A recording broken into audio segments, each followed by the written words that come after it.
Selamat datang di channel Muhaimin M, tutorial pidato bahasa Jawa.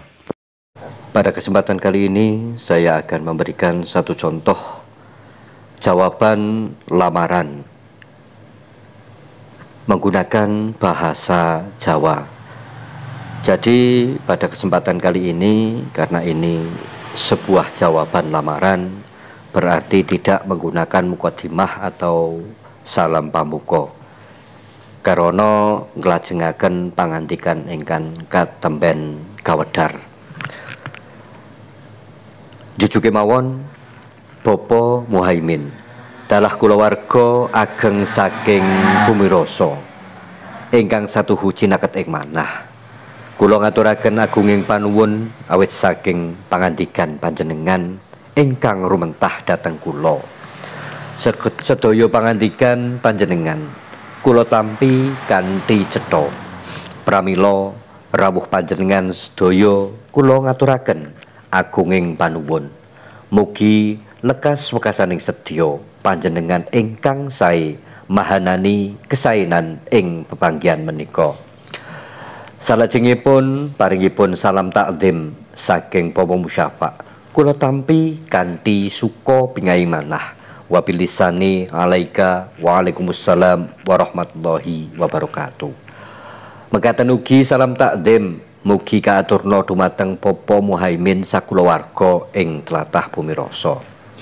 Wontene Papa Muhaimin kagungan kerentek badhe hamubuyoga kepareng mundhut mantu dumateng anak kula.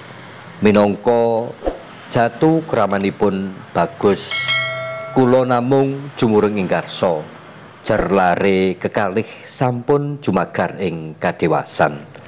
Hananging langkung pratitis genduk badhe kula tanting rumiyin.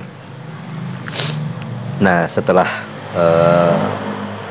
kita menunggu jawaban dari sang anak perempuan, berarti sudah ada jawaban, baru kita ucapkan sineksenan para tamu minulya kados genduk inggih sampun rila hananggapi katresnanipun bagus.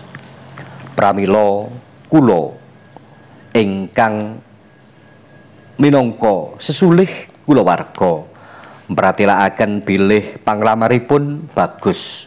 Lumantar panjenengan kula tampi kanthi lega legawaning manah.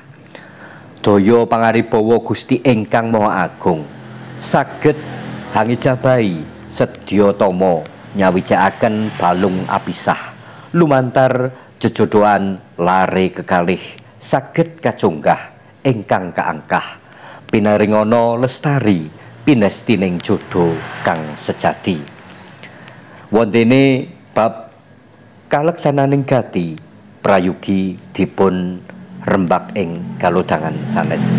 Jadi kata wondene bab kaleksananing gati prayogi dipun rembak ing kalodhangan sanes saupami dereng wonten napa nggih, dereng wonten jawaban utawi dereng wonten wangsulan.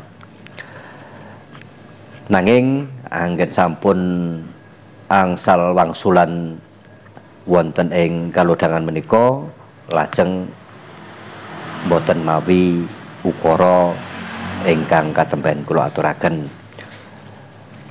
Mekaten atur kula kathah kalepatan kirang rumpakaning basa nyuwun diagungna aksama. Salajengipun dumateng Bapa Sagotrah kula aturi sekeca lenggah kanthi mardikaning penggalih sinambi hagrahapi pasugatan ingkang sampun kacawisaken. Wasana, wassalamualaikum warahmatullahi wabarakatuh. Demikian salah satu contoh jawaban lamaran, cara menjawab lamaran pada acara lamaran yang tentunya di situ ada menunggu jawaban. Kalau sudah menunggu jawaban berarti tinggal